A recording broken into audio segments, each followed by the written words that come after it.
Okay, we're going to dive right into an experiential journey today, one that explores maybe the most fundamental question we can ever ask ourselves. Where exactly are you? So let's just start with that. Where are you located right now? Seriously, take a second. Where do you feel like you are? It sounds like such a simple question, right? But as we're about to see, the answer is way more profound than you might think. Now, if you're like pretty much everyone else, your gut reaction, that intuitive feeling, is something along the lines of, well, I'm in my head, kind of behind my eyes, looking out at everything. This is our default setting. It's the common ground we all start from. Right.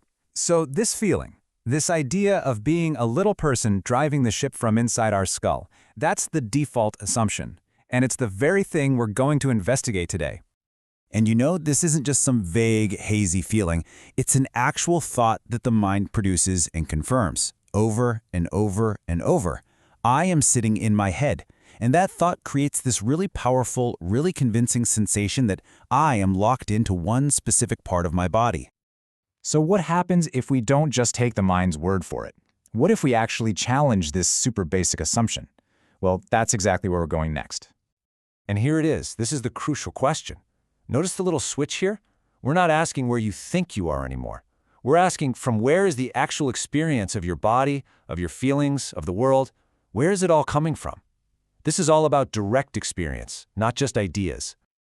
To really find out, we can't just accept that first automatic answer. We have to genuinely poke around and explore all the possibilities. I mean, could your awareness be outside your body? Maybe a few feet to your right? It's time to really test the boundaries of this whole experience. And we're not just going to talk about it in the abstract. Nope. We are going to run a simple, practical little experiment right here, right now, to test this for ourselves. Okay, so try this with me. First, just imagine your awareness is inside your head. Got it? From that spot, can you feel your hands, your feet, your back? Okay, now let's try something weird. Imagine your point of awareness is all the way across the room, by the wall. From that spot, can you still feel your body sitting here? Try placing it to your left or behind you. Does the experience of your body just disappear? If you actually did the experiment, you probably discovered something pretty remarkable. The answer is always yes. No matter where you mentally pretend your point of view is, the actual tangible experience of your body is still there, fully present, totally accessible. So hold on. If the experience of the body is constant, but the location of me can be moved around just by thinking about it, what does that tell us about our first assumption? This is where things get really interesting, because this leads to a huge revelation about what awareness actually is. The logic that follows is so simple, but it is an absolute game changer. Experience requires presence. You just can't experience something where you aren't. So if you can experience your feet, then your awareness must be present right there, in your feet. And this all points to one incredible conclusion. Your awareness isn't some tiny speck localized in your head. It is the vast open space in which every single part of your experience appears. Every thought, every sensation, every sight. You see, you aren't in your body. Your body is appearing in you. You are everywhere your experience is. So that default feeling, that sense of being small and separate and stuck in one place, the source material calls that a delusion. It's a false belief, a trick that the ego plays, convincing us that we're this limited self confined to a single physical spot.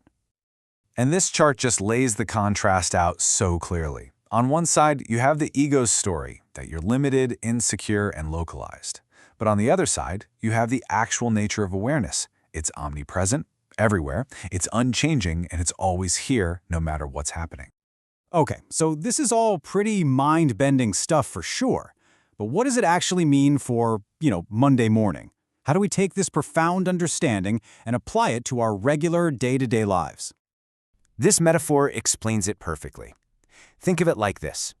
You are the entire ocean of awareness, but you can still function through the form of an individual wave. You can live your life, interact with people, do your job, all while knowing that your true nature isn't just that one little wave. But here's the catch. Realizing this is one thing, living it is a whole other challenge. Your mind has spent a lifetime building this habit of feeling small and separate. That default mind is going to come back with a vengeance, trying to pull you back into that old, familiar, limited feeling. So, overcoming this default mode takes consistent practice. It's a cycle of contemplating your true, omnipresent nature, reflecting on it throughout the day, and consciously choosing to override those old habits until this expanded understanding becomes your new normal. And this is the ultimate payoff. This is the why this all matters part. If you realize that you are the awareness in which everything happens, that you are already everywhere, then that frantic, lifelong search for peace and happiness out there can finally just end. You realize it was here all along. So, we'll end with that thought. It's a question to carry with you.